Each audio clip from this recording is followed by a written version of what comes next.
Welcome everyone to this Embedding EDI Students, Staff and Cities event. It's a part of the University of Birmingham and University of Amsterdam.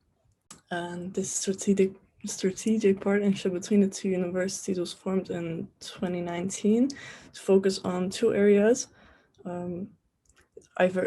equality, diversity and inclusion, so EDI, and medical training and research.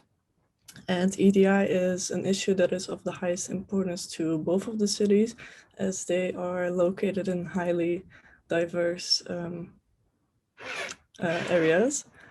So working together enables academics, students, and professional services to research, teach, and promote EDI. And this is also our final event of the EDI Festival of this year. And we would like to thank everyone for joining us throughout the whole festival.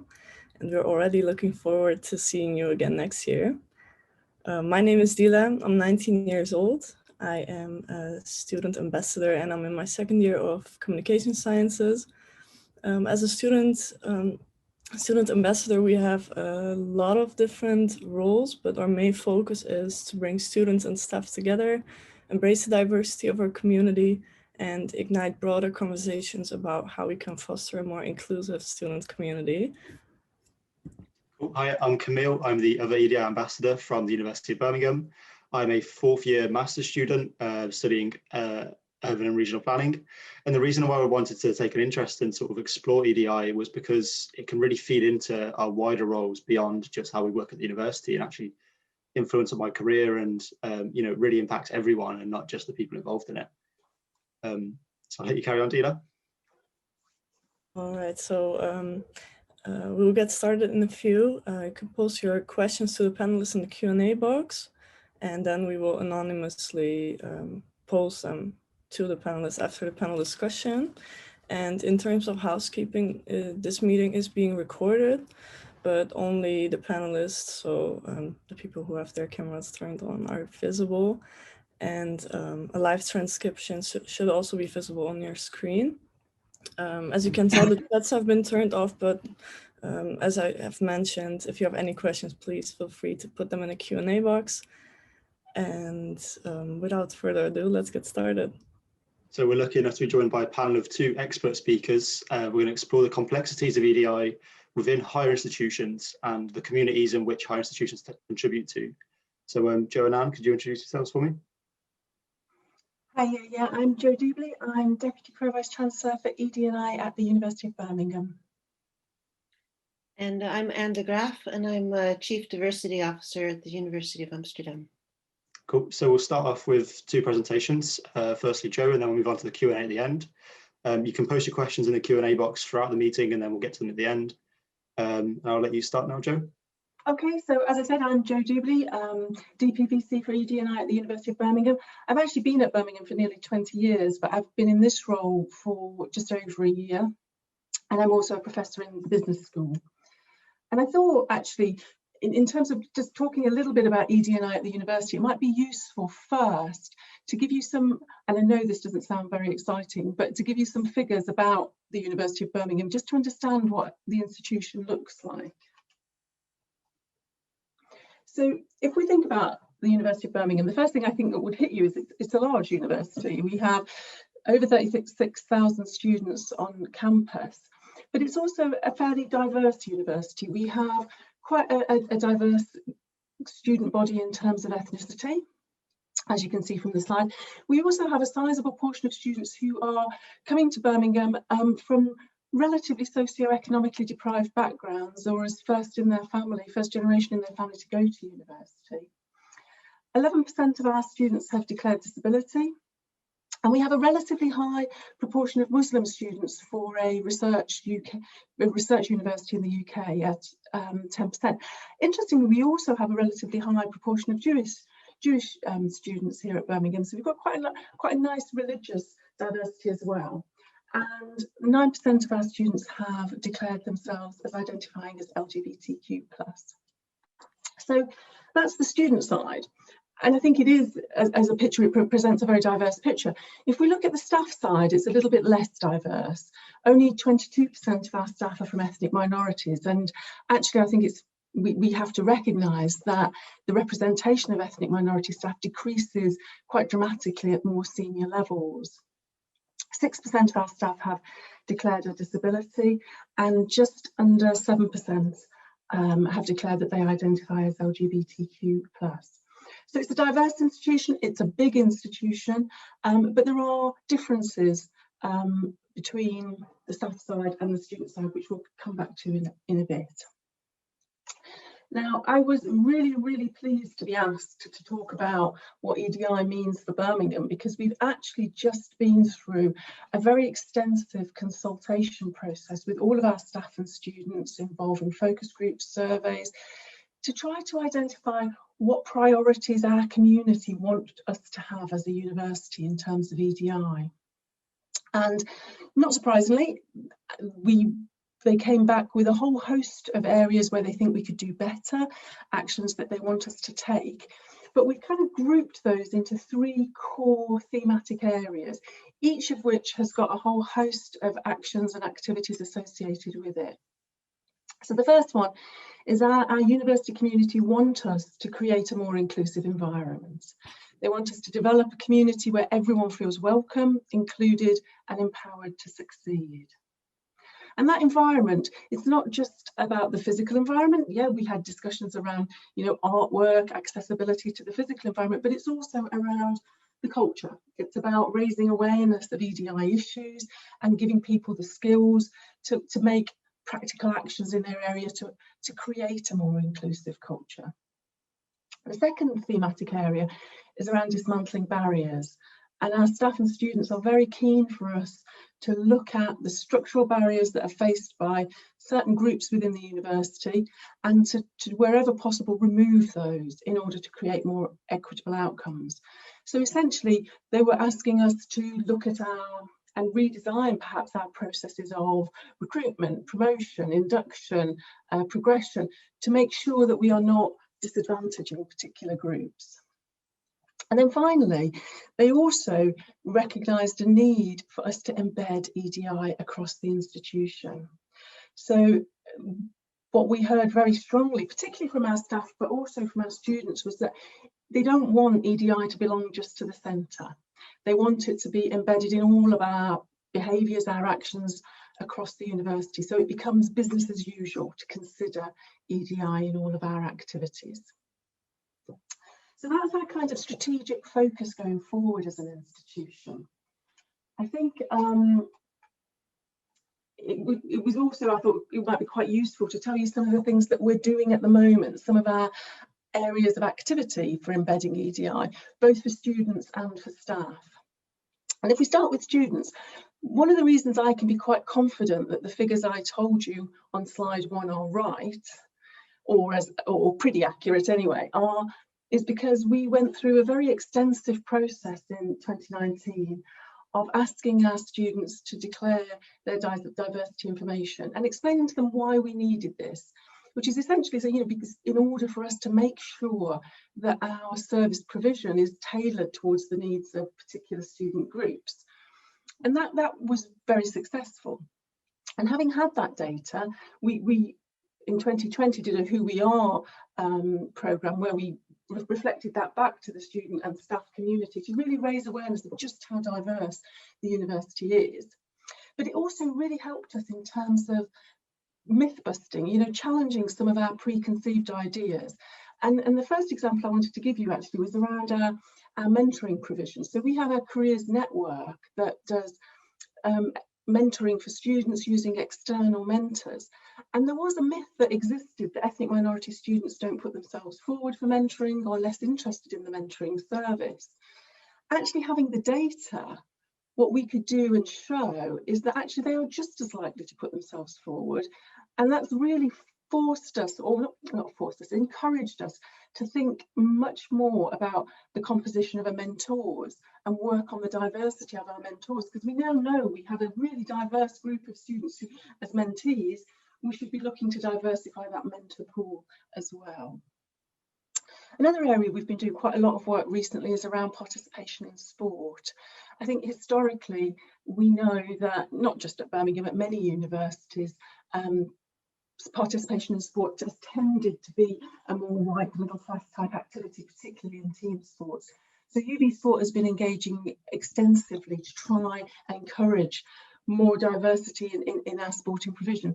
One of the things that we have coming up actually is, as part of International Women's Day, the amazing athlete and activist Amazon Latte is going to talk to us about her advocacy, how she works to encourage women, LGBT+, Asian youth into sports inclusion. So we're trying to widen that conversation. We're also, you may not know this, but Birmingham is hosting the Commonwealth Games in 2022. So we have an EDI strand looking at that, looking at how we can use that, the Commonwealth Games, to support more inclusive approaches towards sport. And we're also going to be hosting the International Blind Sports Federation World Games in 2022 as well, just to try and show the different picture of the diversity of sport that can happen. And then one other thing that I'm very, very proud of, which actually is Pete and Sammy, who were also on the call, it was their work, was the development of an EDI course for students, really to raise awareness amongst students about their role in creating an inclusive environment. The reason I love this course is because it is very, very, I was going to say entertaining, but that's perhaps the wrong word, but it's really, really engaging. But importantly, it's embedded into our personal tutorial system so that, you know, students will discuss this with their tutors. And what that means is that, you know, it brings the conversation alive for students, to confront them to think about their role in inclusivity in a positive way. But it also encourages them to talk to their tutors about it, which has the benefit of educating staff at the same time, which has been great, I think, to see. So that's just rolled out. Okay, onto the staff side. We have a number of, obviously, all I'm giving you here is a taster of a small number of things that are going on. There are far more, there is far more activity than this. But one of the things I'm really pleased about is that our EDI team have engaged with a graphic artist, Pen Mendonça, to really take a slightly different approach towards understanding microaggressions. Pen and they have been interviewing staff and students and getting their experiences of microaggressions, and then have been using, well, developing a sort of graphic tool that can then be used to start conversations with other people around what microaggressions are, what it feels like, how we can confront them. And actually, just on the next slide, graphics, just to show you just how powerful these graphics actually are. So I know it's a very busy slide, there's a lot going on there, but it's just to show you some of the kind of issues that are being raised through this work with the graphic artist. Other things that we're doing at the moment for staff is around awareness raising and ally training, really trying to make people more aware of issues faced by particular groups, and also what practical actions they can do to be an effective ally. But I wanted to talk just for a little bit about the final one on this slide, because this actually has come directly out of our relationship with Amsterdam. One of the things that Anne and I, when we talk, are very aware of is that Birmingham has a slightly more centralised approach than Amsterdam. And I was very keen to think about how we might develop a more decentralised approach towards EDI to support our initiatives. So what we're working on at the moment is developing an EDI community of practice across, which involves all of the academic schools and colleges in the university, and also professional services departments, to really provide a forum where we can talk about research that we do and how that might influence our activity, but also where we can just share best practice. Because I know, although I know a lot of the things that are happening centrally that we are developing, I also know there's some fantastic things happening in schools and colleges and professional service departments, that it's really important that we find a way to share and develop that best practice. Okay, so that's a few examples of embedding that we have. I thought I would also mention a couple of key challenges that we might want to talk about in the discussion. So I think the first one, translating policy into everyday behaviour. I think that to me is at the core of EDI work. How do we create that truly inclusive environment? And also I think at the moment it's important to think about how we keep EDI at the forefront in what are very challenging times. I mean, at Birmingham as at Amsterdam, we are really keen to develop a more inclusive university. But I'm very aware that that sense of belonging and inclusion can be quite fragile. It requires nurturing. And I think the challenge to us is to make sure that we focus on nurturing that inclusion when, you know, the university will be going through quite challenging times. And that's me done, thank you. Thank you very much, Jo. I can really say that as a student, you feel that the university really values EDI, and there's opportunities to actually have those conversations around inclusion at all levels. It's really great to see students represented through the officers team and the guild. And so you can really, see that coming through as a student in that student experience. So thank you for that. I'm now going to hand over to Anne for the second presentation without background slides, but yeah. Thank you, Kamil. And I want to give a special thanks to the many students, the ambassadors from both universities who've put together this festival. I think it's a terrific initiative, and it shows one of the advantages of us teaching and being available online is that we get to do this without spending a fortune on plane fare.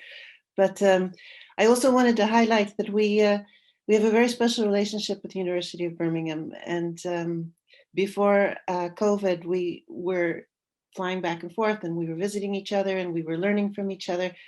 And the reason why I think it clicks so well is because both University of Amsterdam and University of Birmingham, they have about the same number of students enrolled. They're both in cities that are, well, Amsterdam is now called a minority-majority city because there's more people who are not white Dutch than who are white Dutch. And the challenges are similar in how do we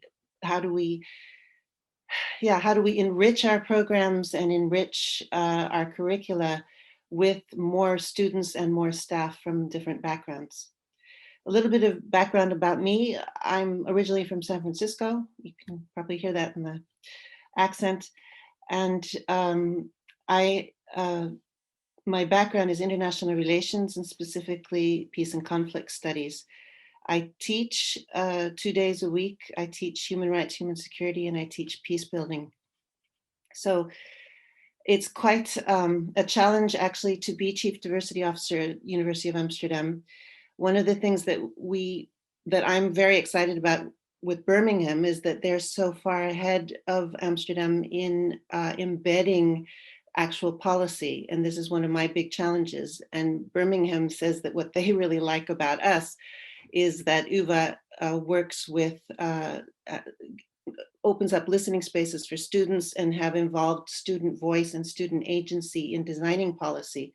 So there's a real giving back and forth dynamic between the two universities. And that's really very exciting. And in the midst of all this, we've been surprised by friendships. So I'm very pleased and honored to be here today. There's several initiatives that the Chief Diversity Officer team, and I have a terrific team of people around me, have put together. One of them is actually being officially launched today. It's called the Homework Hub, and it's where we've reached out to organizations in the different neighborhoods of Amsterdam and brought them together into a network. And these organizations provide homework coaching to children in primary schools and children in high schools. And this homework coaching is quite important because there's a big exam that Dutch children take when they're 12 that determines what level of high school they're going to go to, whether they're going to go to pre-university or vocational tech. And the kids with money and parents who come from universities get homework coaching and do well on these tests. And the kids who are first generation or whose parents can't afford coaching, they do more poorly on these tests. So we've got smart kids being put into high schools where they should be get put into high school. So it's kind of a mess, but what I'm trying to say is that we've been coordinating with neighborhood leaders within the city of Amsterdam and trying to facilitate better communication and how we can identify which schools need more coaching and provide University of Amsterdam students to do the mentoring. And so that's really exciting, because students, staff, and city are the pillars of the policy at University of Amsterdam. So that's very exciting. Another thing that we're rolling out this year is, depending on what language you prefer, it's a decolonization toolkit. But for some people in Dutch, the word decolonization is really quite a trigger word. Either you feel very emotionally in favor of it or very emotionally against it. So we're also calling it the Perspectives Project. And it provides tips for lecturers and departmental heads how to start decolonizing the curriculum, how to open up spaces for students to participate in that process, how to explore and investigate our own implicit biases and our own prejudices and our own baggage that we get from the culture. I mean, the Netherlands is a former colonial power, and there are a lot of stories that are just not told in Dutch history. And so, it's not that lies are being told, but there's a lot of things that aren't being mentioned. And so how is it possible to introduce a Middle Eastern perspective? How is it possible to introduce a Latin American perspective? What happened in Indonesia? So there are a lot of things that people can do to initiate this process. And thanks to the Black Lives Matters movement, many more lecturers, department heads, and students are engaging in this process of looking at personal responsibility and social responsibility. So this decolonization toolkit will be coming out later this year, and we're very excited about that. We also provide workshops, as you mentioned, Jo, but the problem, with workshops is that for some people, it's just a diversity checklist. I've done my diversity workshop and now I can go back to telling my bad jokes. So the challenge, as you mentioned, Jo, it really is the change of culture and the change in personal, individual acceptance of responsibility too, because everyone at the university has this responsibility to examine their own prejudices and what they can do to change the culture. Unfortunately, in the Netherlands, these issues are very politicized, and my own position is very politicized. So we get lots of heavy criticism from the far right and from the far left that we're not doing enough fast enough, and the far right that we shouldn't even be looking at these issues, that everyone in the Netherlands is equal, period. But that's not the case. And about a month ago, even the parliament criticized the Minister of Education because she's rolling out an action plan for higher education that's looking at these issues. And she came under heavy criticism in the parliament and was told, that there shouldn't even be any diversity officers in the university. So it's politicized, and that adds an extra layer of complexity because there's just always criticism no matter what you do. So I try and ignore that, the criticism. And when people come to me with criticism, I say, what do you propose? And work with students and staff. And there are many students at the University of Amsterdam and staff who are working very hard, most of them not being compensated for their work on EDI. Some of the other initiatives that we have a grassroots fund for staff and students who come up with great ideas that promote equity, diversity, and inclusion. We've developed a pathway of mentoring for students who feel that they need to be more at home in the university. So this is mostly first generation students, but it's also Black students and students of color. Anyone, and students with disabilities, anyone who feels like they need a little bit extra to feel at home. So we've got mentors for incoming first years. So older students mentor them. And then when they're in the university, older students continue to mentor. And then we have a new program this year that we're very excited about called Meet Your Mentor. And it's for alumni, it's for students who've graduated, but within Dutch culture, there's very deep prejudice and implicit bias. So it's difficult, if your name starts with Mohammed, if you're a person of color, it's very difficult to break into the job market, especially in the more traditional careers like lawyers and doctors. And so we've got business professionals that we link with graduates so that they can kind of teach them the ropes and expand their network. And these mentorships have proven very valuable. And in fact, now we have employees of the university being mentored and acting as mentors. So this has opened up the narrative so that people can no longer be comfortable in their ignorance, and they're hearing stories of other students and staff who are saying, actually, things are kind of tough because people tell jokes or people ignore me or people assume things. And so there's not really, what I'm seeing in the University of Amsterdam is there's a growing momentum and there's a growing awareness. And it's also very much thanks to the students, because this cultural change is such a tricky thing. Some people think it has to be linear, let's deal with gender equality, and then we'll look at people with disabilities, and then we can move on to ethnic differences. But that isn't how it happens. And we have research that shows that it's a very organic process, that you need this bottom-up push from students and staff, but you also absolutely need people in leadership and authority who have power and who have the money, who prioritize these issues and say, okay, we're going to take a stand. We're going to make this important. And without that dynamic, it can be quite difficult. I have colleagues at other universities who've told me, that they're kind of stuck in the social science department or something, and they only have 1 or 2 days a week. So a university really has to make a commitment and make this something that's a priority. I think one of the ways to do it is to have mandatory workshops and classes for students, also inclusive teaching for lecturers.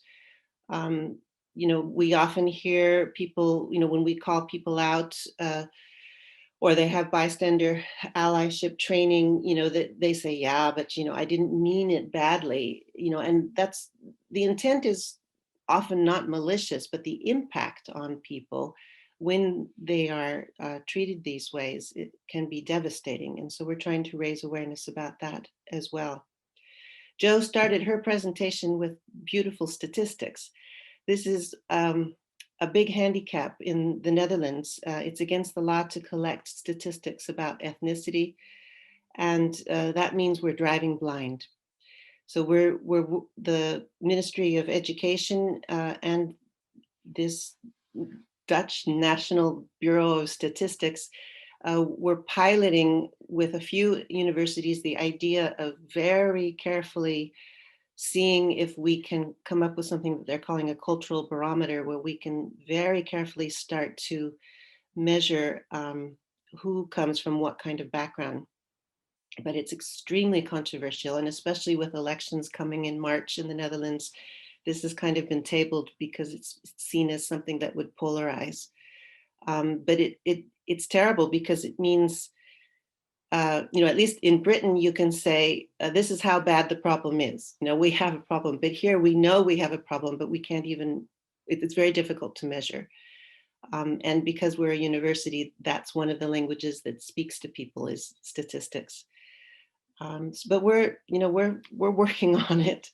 But that's a big challenge. That's a big challenge. And I'm also, always very moved deeply by the people that I'm working with. I see people giving workshops and having to hear racist comments during these workshops, and they just keep showing up in a non-judgmental way. And I think that's the beauty of an educational institute, is that we we set judgment aside, and we just, we say, look, let's inform, let's educate, let's raise awareness. So I'm hopeful, and I'm inspired by the people that I'm around, and I'm also very grateful for opportunities like this to share my excitement about the initiatives that are underway. But we've still got a ways to go. We're not there yet. Yeah. Thank you. Cool. Thank you very much, Anne. It's really interesting to hear about the political perspectives in Amsterdam. And I think it's a real global issue that's currently shifting and still changing. And it's our role to sort of play a part in that and influencing that. So it's interesting to hear it's quite topical in Amsterdam too. And I think your mention of addressing things within institutions through intersectionality, rather than looking at things step by step, like you mentioned, we need to address all equality issues rather than individual ones, because ultimately they all have the same goal. And so you can create a much more integrated system if you work at everything at once instead. So that's really interesting. Thank you. So now we're going to move on to a Q&A with some questions that myself and Dila have pre-prepared. And so this one's for both of you. What's the most sort of significant way in which exclusion exists within your organizations? Oh, oh, Jo's just muted. She's keeping herself muted. Sorry, I didn't realize I was muted. I think it's interesting, isn't it? And this goes back to what Anne was just saying about, and you yourself were saying about intersectionality. In a way, there isn't a hierarchy of exclusion. There are a multitude of ways in which different people may be and feel excluded, and they're all important, which I know that sounds like I'm trying to fudge, and I'm really not fudging.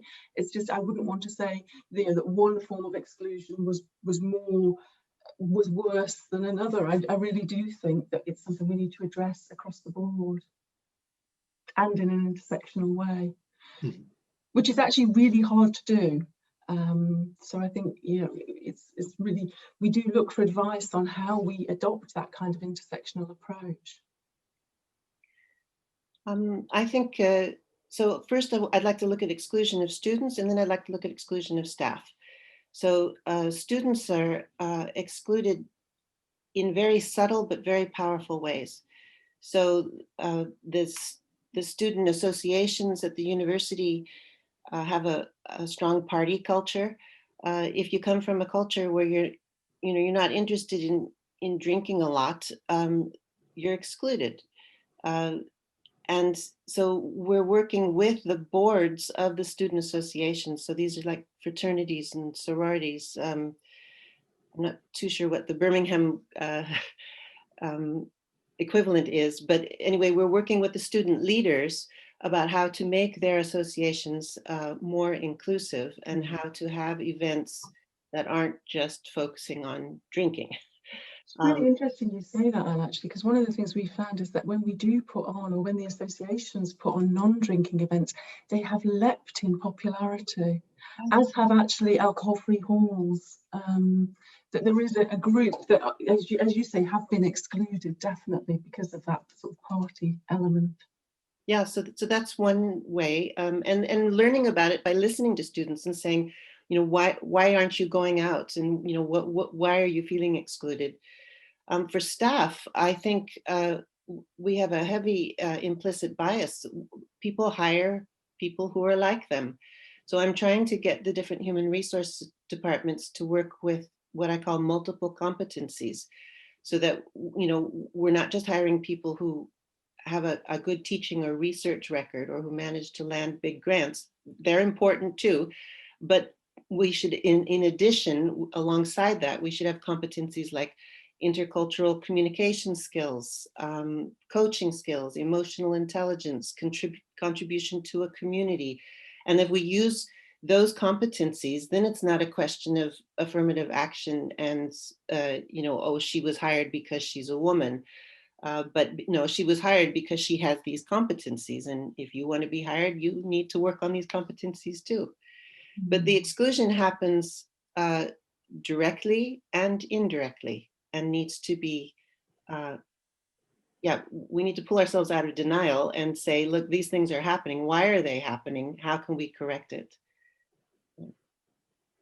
That's really good to hear, actually, that there's work going on there. And I think, as Jo mentioned, in the guild ourselves at the university, so I'm the president of a student society, and we have sort of training on inclusion.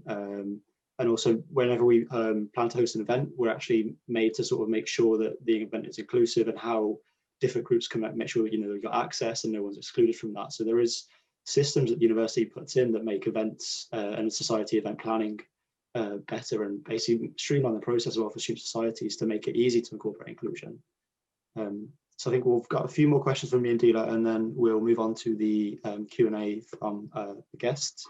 Dila, do you want to take the next question? Yes, so it's also for both of you, by the way. In the face of culture wars, how can university address key societal issues, spread knowledge, reduce polarization, and find common ground? Can you repeat it one more time, please, Dila? Of course. So in the face of culture wars, how can universities address key societal issues, spread knowledge, reduce polarization, and find common ground? Well, my training is as a peace builder. Other diversity officers at Dutch universities have backgrounds in psychology and education. I'm the only one who's in peace and conflict studies. But I think those skills have really stood me well in this position. I try and resist this idea of either you're from the left or from the right, and I try and speak language that gets us thinking in terms of, instead, thinking in terms of open and closed. How can we be an open university, an open society, have an open mind, have an open heart? And I also, you know, when people try and back me into one of these boxes, I resist that and say that I think one of the most important skills that we can practice and even demonstrate for our students is the skill of trying to understand rather than trying to convince.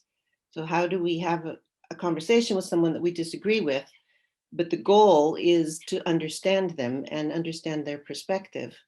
So I kind of switch the subjects, so, you know, into indeed common ground, you know, and the common ground is often things like we want all our young people to develop to their full potential. That's something we all agree on. Now, then the question is, how do we do that? And what are the barriers that are preventing certain groups of our children, our students, from developing to their full potential? And how can we address those barriers? How can we bring them down? And it inevitably means an intersectional approach, because it's not just about women, and it's not just about Muslim women, and it's not just about Muslim women of color. You know, I mean, you can see the layers growing. But okay, go ahead. Sorry, Jo.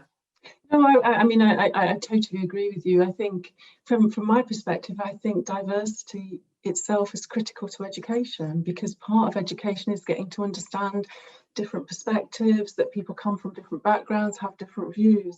And as Anne said, I think having that understanding is what counts. Recognizing that there are things that we will fundamentally disagree about, but that doesn't mean to say that we can't understand each other, that we can't necessarily work together. So it's really, I guess, it's about having respect for different perspectives and taking an approach that, as Anne said, you know, looks for what is the greater good that we are looking for in this.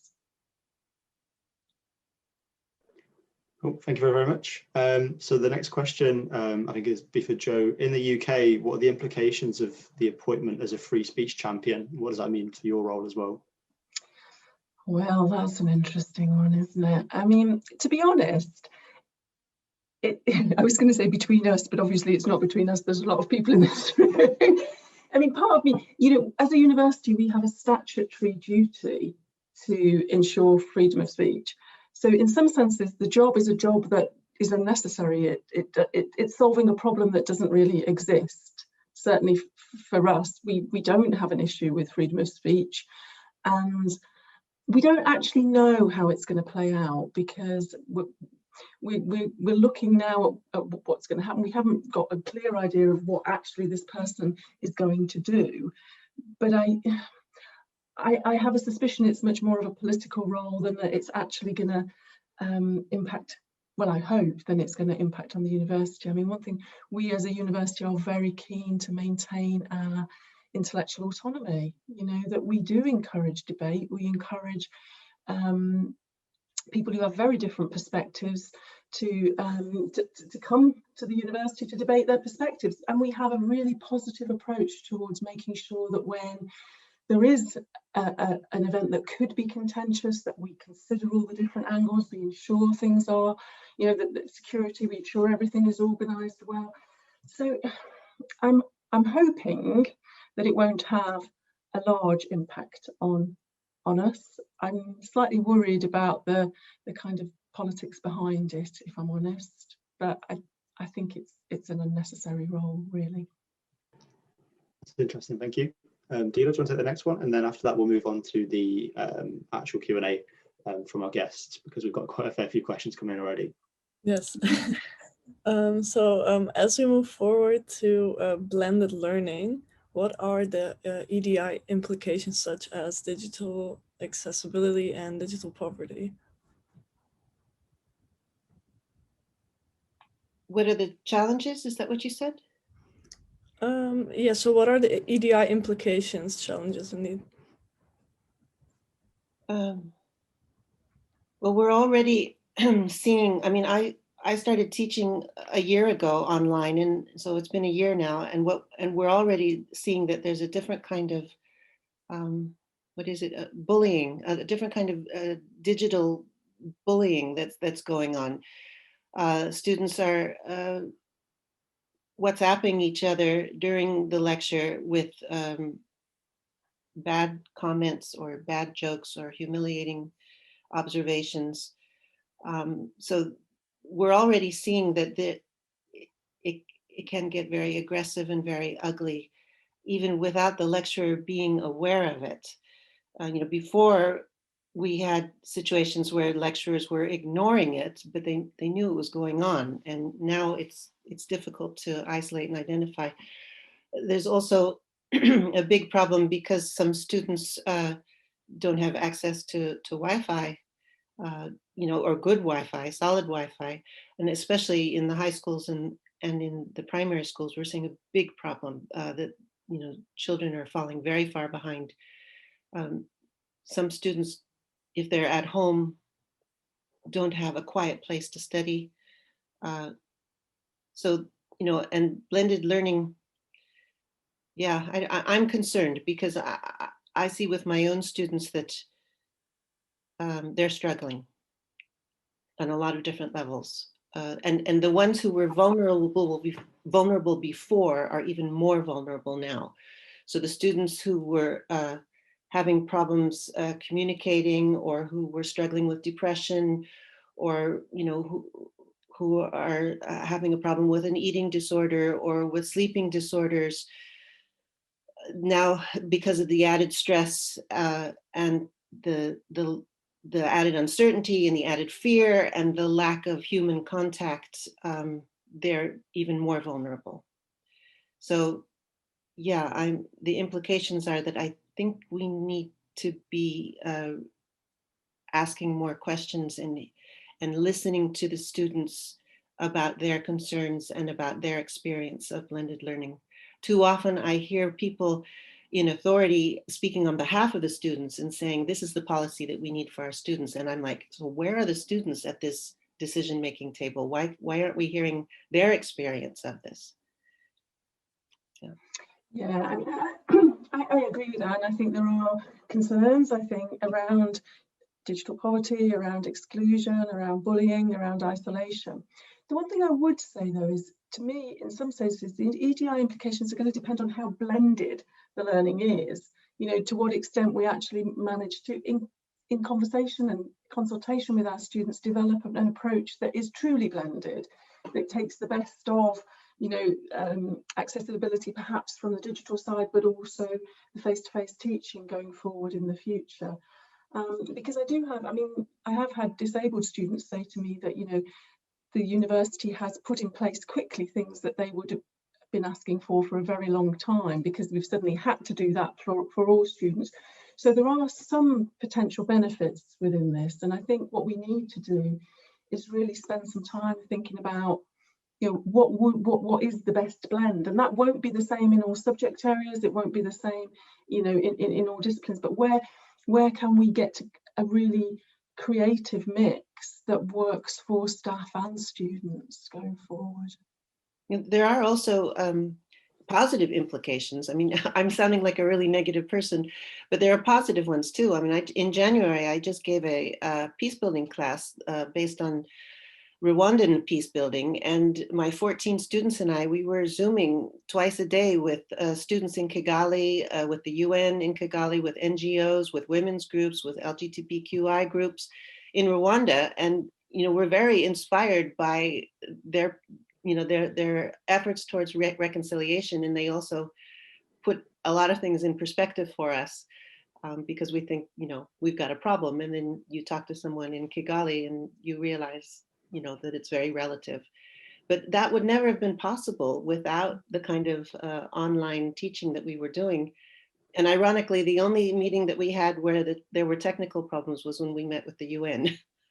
So, but with all the students and everybody else in Kigali, it was fantastic. So that's a big plus. Yeah. That's amazing to hear that you're making the most out of the opportunities from blended learning, and not just, you know, having to deal with the challenges that obviously have presented really unique aspects. So we've got 15 minutes left, and I'll make everyone aware that Anne has to leave at 25 past. We've got 11 questions to get through, so we'll try our best to get through them. Clearly a very engaged audience. So the first one I think would be for you, Anne. It's from a student interested in the University of Amsterdam. And they mentioned that the University of Amsterdam promises opportunities and facilities for diverse groups and to accommodate them. However, the prayer room is slightly neglected, and supposedly that's down to the university trying to avoid a secular identity. And so the question asks, how can the university work out the paradox of inclusion and diversity whilst also trying to avoid, you know, secular identities, seeing as 10% of the University of Amsterdam is a Muslim population? Yeah, so a big difficulty. I mean, Jo mentioned at the very beginning about the University of Birmingham being more centralized than the University of Amsterdam. We have 7 faculties. We're decentralized, and that means that every policy has to be, everything that I'm trying to make happen, I have to sell 7 times. And the people in power are the deans of the faculties. So depending on the faculties, some faculties are more open to this than others. And I'm working with the Islamic Student Association, and this is certainly an issue that has been raised. It is, yeah, it's difficult. The University of Amsterdam is a secular university, but some of the prayer rooms are just shocking in terms of, yeah, quality, or even being kept clean, or, you know, they're under the stairs somewhere, so it's noisy, and I think there's a lack of respect and a lack of acknowledgement that these are important places that need to be treated with respect. So this is an ongoing battle. I'll admit it, and in each faculty, it's a different sort of battle. We will never be a place where we have separate prayer rooms, or even you know, putting in sinks where people can wash before they pray. There's supposed to be rooms where people can meditate as well as pray, no matter what their denomination. But I'm not happy at all with this. So I'm just going to agree with the person that brought this up and say that this is a work in progress, and we're pushing for this behind the scenes. I should probably also say that my role is strictly advisory and research. I don't have power to change, but I'm advising on policy. But it really is up to the deans and the executive board to push for these changes. And I think that's one of my biggest challenges, is that everything I recommend is voluntary. You know, it's not mandatory. And it's very frustrating sometimes to raise awareness about issues like this and hear people say, yes, this is a problem, and then not much changes. So I'm constantly pushing for that. And I would encourage students and staff in the faculties to keep on pushing, because the more often the people in power hear this and from different sources, the more likely they are to actually take it seriously. Okay, thank you very much. We have another question. It's a bit more of a general question. The asker says and believes that EDI is being open, curious, and kind. But the question is how do you facilitate an environment in which communities that already feel less visible and less vocal to feel welcome? I think that's a really interesting question, and I think for me, I think the questioner is right that EDI entails being open and curious and kind, and I think within that we do have programs and plans that are specifically for groups who are, you know, from traditionally underrepresented or marginalized, or you know, who are seen to have had a disadvantage. So there are things that focus specifically on them. But what I would argue is that if we develop an inclusive culture, that really is for everybody. That is about that issue of respect we talked about earlier. One of the things we tried to do in the development of our EDI scheme actually was make sure everybody had a voice. So it wasn't going to, you know, particular groups, it was going to the whole student population, the whole staff population. And for me, that's really important, because otherwise we put our own sort of preconceptions about what groups we need to attend to. And actually, as the questioner says, there may be people who are not coming forward who have needs. So I think in terms of initiatives for those people, I think it is about including them in the design, the development of our EDI strategy, but is also about having a culture that is around respect for people, whatever background they come from, not for particular groups. Yeah, I would add to that it's important that people see people who are like them. You know, recognition is so crucial, really. Absolutely. Yeah, that students and colleagues, you know, so that they're not the only person of color in the class, and they need to see people in authority who look like them as well, and have role models. That also contributes to feeling welcome, because then you're like, oh, I'm not the only one here from this background.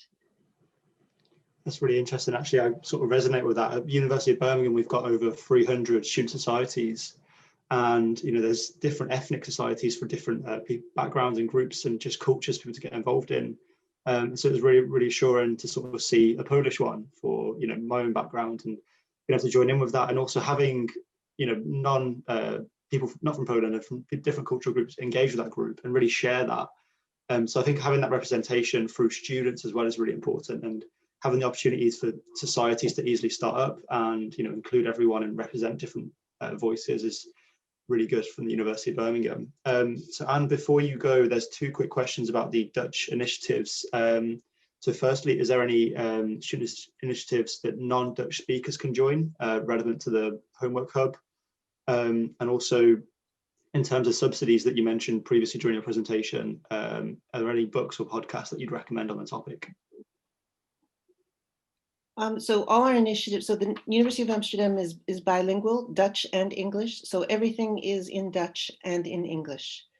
And if I understood correctly, the Homework Hub, yeah, they're mentoring children in Dutch, but there are also some organizations that are helping the kids with their English and even German. So international students are also welcome to become involved in community service learning. And you asked about podcasts, was that, what was it? So yes, somebody asked for suggestions on books or podcasts within the topic of what you're doing, yeah, that you'd recommend. Well, within the Dutch context, I would highly recommend Gloria Vecker's White Innocence. She headed up a research group which came out with a specific University of Amsterdam research document called "Let's Do Diversity," and it's yeah, it's excellent. It's the roadmap for what my team and I are doing, and we track how we're rating and what initiatives are happening. But I think that's a good place to start. And there's also our decolonization toolkit recommends a lot of things. And if people, and for people who speak Dutch, there's an organization called Nederland wordt beter. And they also have terrific recommendations, but go to our blog, so uvadiversity.blog, and there you'll see a lot of the initiatives and a lot of the things we recommend for people who are engaging in these subjects. But I'm sorry, I need to leave, and I want to thank you, Kamil and Dila and Sami and Guido and Jo, and yeah, we'll stay in touch, and thank you, everybody. Thank you for your time. Thank you. Okay, so Jo, do you mind taking the last 5 minutes of questions? No, of course not, that's fine. Cool, I'll leave that one to Dila now then, the next one. Yes, so there was a question regarding the core place for mentoring as a mechanism for bringing about change. So what priority is given in your respective institutions to conducting research that enables research-driven practice in mentoring frameworks, access skills, and content? Right, so well, we are part of the idea behind the community of practice is to really make sure that we are learning more from research. So we're sharing our ideas. One of the things that's sometimes a little bit frustrating about Birmingham is we have some people doing the most amazing research that isn't necessarily reflected in our practice. So I'm really keen that we start having much more conversations about, you know, the findings of this research and how we can use that in our practice. Specifically with regard to mentoring though, quite interestingly is I was involved myself in an Inclusion Matters research project funded by the UK Research Council, where we looked at reverse mentoring and the impact of reverse mentoring on, it was in an engineering context to show how, you know, senior people in engineering often didn't have sufficient understanding of particularly junior women, often junior people from an ethnic minority background. And so we used reverse mentoring to see if that, you know, was useful. And the results were very positive in terms of people claim to have a much better understanding. What we're looking to track now is what happens in terms of action. But actually, as a result of that, we are instigating a reverse mentoring process for our own university executive board, which is going to take place over the next few months. So I'm really keen to see how perspectives can be widened through that reverse mentoring at an executive level as well. I'm actually involved in the Gen Exchange mentoring, which is between the EDI students and the Birmingham City Council. So that's been an interesting process.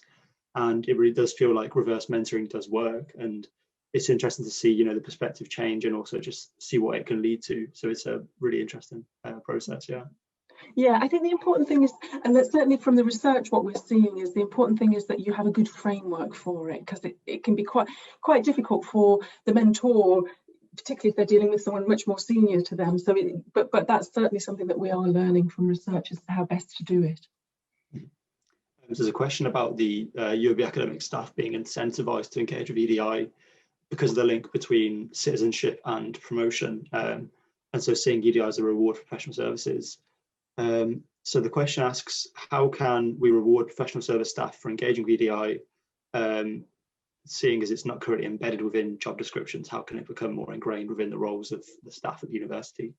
That's a really interesting question, because at the moment, I mean, I think there is a plan to change promotion criteria to consider citizenship, but it isn't specific to EDI for academic staff. So I'm not sure I would see that EDI activity is always incentivized for academic staff either. And I think underpinning the point perhaps is the issue that often people are asked to do EDI work above and beyond their day job.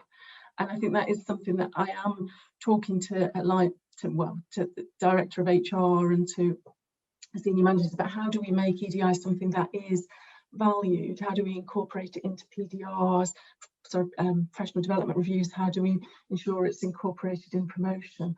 I would like to see that for professional service and for academic staff, it's something that we ask people in their PDR, you know, what have they done to encourage inclusion within their workspace? And that would be something that would be a real positive. I'm not sure that equates exactly to incentivizing EDI. I wouldn't want it to be something that people only do on a transactional basis, but I do think it's important we reward people who are putting a lot of time in and a lot of effort to make the institution more inclusive. Thank you. I think that's all we've got time for at past now. There's a few more questions, so I guess those ones that haven't been answered could get in touch with you. Do you want to sort of link to how you can get in contact with UoB staff? Yeah, no, I mean, easily. You can just email me. So it's, oh gosh, now this is going to really test my technological skills. In fact, I'm going to ask Sammy to put a link in the chat for me, because I know that I will do this wrong. But any questions, yeah, please do feel free to email me or email the EDI team, Sammy and Pete on the student side, it's Sheena and Susan on the staff side. And thank you very much for hosting this. It's been really great, actually. I've really enjoyed it. Great to hear. Thank you for your time.